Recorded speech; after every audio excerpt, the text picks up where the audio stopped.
Hey, j'espère que tu vas bien. On se retrouve aujourd'hui dans cette nouvelle vidéo YouTube et bienvenue à toi si c'est nouveau ou nouvelle. Donc moi je m'appelle Ophélie et j'ai 22 ans.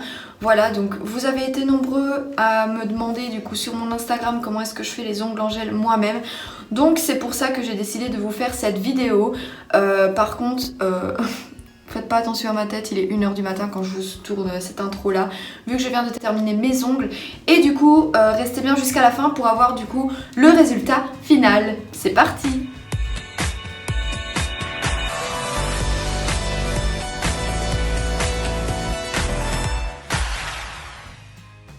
Donc ici, j'ai pas filmé la préparation de l'ongle, je vous ferai une vidéo à part. Mais je viens appliquer mon nail prep, donc je fais bien attention à ne pas toucher la peau. Ensuite, une fois que ça a bien pénétré dans l'ongle, je viens appliquer mon primer. Celui-ci c'est le acide et il m'a piqué les ongles, mais il faut bien que je le termine. Une fois que tout ça est séché, ensuite je viens placer du coup mon chablon, donc ceux-ci viennent de chez Ongle 24. Avant de le placer sur l'ongle, je viens donc coller les deux extrémités au bout. Bon, si j'y arrive, hein, parce que j'y arrive pas toujours du premier coup. En fait, je colle les deux extrémités pour une facilité de placement, on va dire. Donc là, ce que je viens faire une fois que mes extrémités sont placées, je viens donc mettre mon chablon. Donc il faut pas que je le mette ni trop bas, ni trop haut. Il faut que je le mette bien droit. Une fois que c'est fait et que je le trouve à la bonne place, bon, je l'ai pas fait du premier coup, je vous l'avoue, mais je préfère vraiment être sûre. Je suis quelqu'un de très maniaque dans mon travail. Du coup, une fois que je suis sûre de la position, je viens mettre les petites oreilles, j'appelle ça les petites oreilles, collées comme il faut. Une fois que c'est fait, je viens prendre du coup le petit papier collant qui reste dessus et je le colle par-dessus. En fait, j'ai remarqué qu'avec cette technique, ça me permettait du coup à ce que le chablon ne se décolle pas.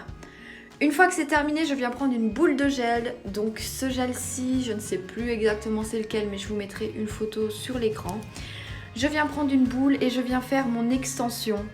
Donc pour mon extension, comme vous pouvez le voir, j'y vais très doucement. Je suis très maniaque. Donc une fois que je suis contente de mon extension, je viens donc le faire catalyser 60 secondes. Une fois que ça a fini de catalyser, je viens reprendre une boule. Et je viens du coup refaire mon extension pour qu'elle puisse être un peu plus épaisse. Moi personnellement, quand je fais mes ongles, je les travaille en 3 voire 4 fois pour être vraiment sûre que ça ne déborde pas dans les cuticules. Donc une fois que mon extension est terminée, je n'oublie pas de faire catalyser entre chaque pose de gel, on va dire. Donc vous m'avez compris. Du coup je fais étape par étape, donc moi je fais un doigt par un doigt. Je sais qu'il y en a qui font les 4 doigts d'un coup, enfin genre placer les 4 chablons d'un coup, etc. Enfin les 5 si on compte le pouce avec bien sûr. Moi je préfère faire comme ça, donc un doigt par un doigt pour être vraiment sûr. Et du coup voilà, faut pas oublier de faire catalyser entre chaque couche de gel. Mais ne mettez pas une trop grosse couche de gel, sinon le problème c'est que la lampe ne pourrait peut-être pas catalyser et du coup le gel à l'intérieur pourrait ne pas être catalysé et du coup liquide.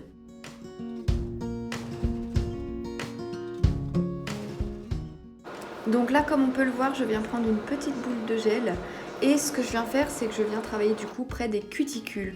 Donc je place ma boule, je fais des petits mouvements circulaires, je m'approche des cuticules mais pas trop pour éviter les décollements. Et puis ce gel là il coule beaucoup, donc je préfère prévoir, donc je ne colle pas trop près des cuticules puisque je sais que ça va couler. Donc à chaque étape du coup je fais vraiment catalyser, il faut vraiment pas oublier ces étapes, sinon ça va déborder dans les cuticules et si ça déborde dans les cuticules ça va provoquer des décollements. Donc pour enlever le chablon, je viens retirer du coup les petites oreilles au-dessus, je viens pincer mon chablon au bout et je viens tirer vers le bas. Pour le limage du coup je commence par faire les parallèles, donc je lime bien droit à ce qui est vraiment des parallèles, parallèles hein, du coup. Quand je lime les ongles, je n'hésite pas à retourner ma main dans tous les sens, histoire de faciliter la tâche.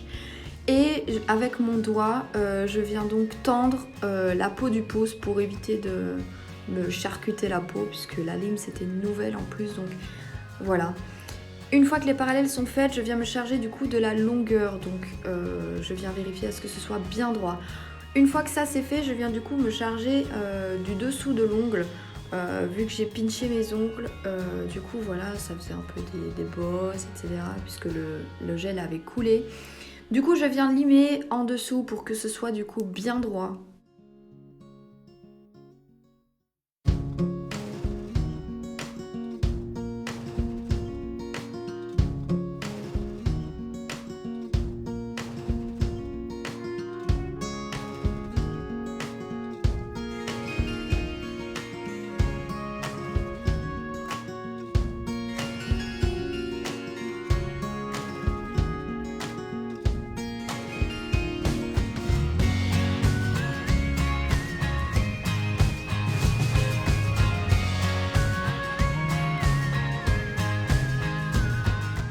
Ensuite, du coup, pour le limage, je viens donc placer ma lime non pas droite, mais en biais.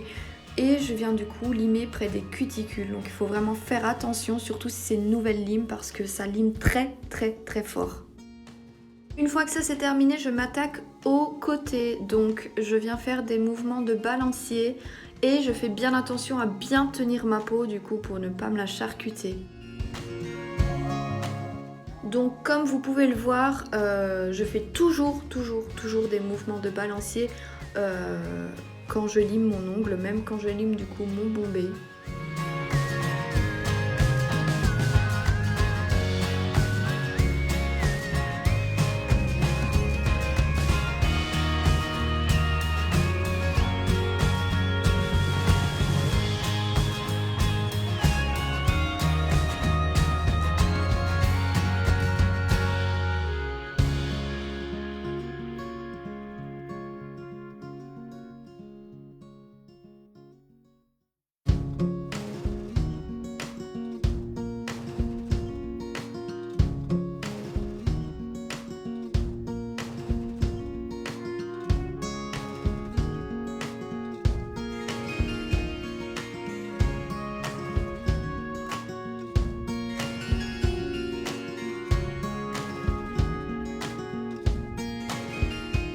Donc une fois que mon limage est terminé, je n'hésite pas du coup à refaire ma forme si elle a été un petit peu déformée et à relimer le dessous.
Donc quand je lime, je n'hésite pas également à vérifier avec les ongles, les autres ongles, si c'est la bonne hauteur, parce qu'on serait bien bête si c'était pas la même longueur.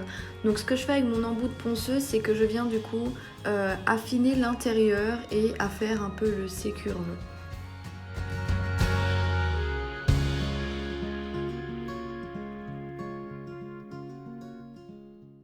Alors en arrière-plan, on peut voir à quel point mes filles se sont amusées à retourner leur bac à jeux.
Donc de temps en temps, je n'hésite pas à venir dépoussiérer avec une brosse.